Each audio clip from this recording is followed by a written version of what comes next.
Welcome to our channel. Today we how to start a blockchain technology course with MIT OpenCourseWare step by step clearly. Visit the MIT OpenCourseWare website in your web browser. In the search bar, type blockchain technology and press enter. Locate the course titled Blockchain and Money. Click on the course link to access the course page. Review the course description to understand its objectives and content.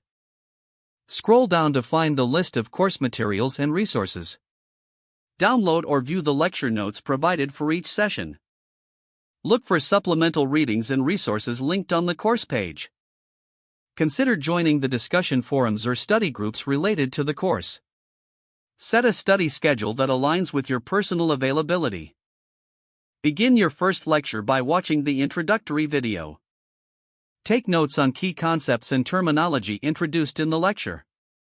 Follow along with the recommended readings as you progress. Complete any assignments or quizzes outlined in the course materials. Engage with additional resources, such as videos or articles, for deeper understanding. Review your notes regularly to reinforce what you've learned. Continue to the next lecture when you feel comfortable with the material. Make sure to track your progress throughout the course. Consider reaching out to instructors or fellow learners with any questions.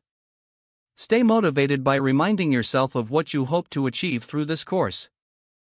If the page does not load, refresh the browser or try again in a private or incognito window. Make sure you are using the correct email address, then retype it carefully to avoid small typos. If your password is not accepted, use the reset option and create a new strong password you can remember. Check your spam folder for verification or security emails, then complete any requested confirmation steps.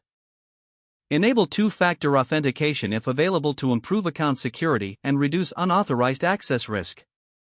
After signing in, review your profile details so your contact information and settings are accurate and current. If you see an error message, note it down and try again after restarting your device and internet connection. Log out when you finish, especially on shared devices, to keep your account and payment information secure. If the page does not load, refresh the browser or try again in a private or incognito window. Don't forget to like this video and subscribe to our channel for more step-by-step tech guides.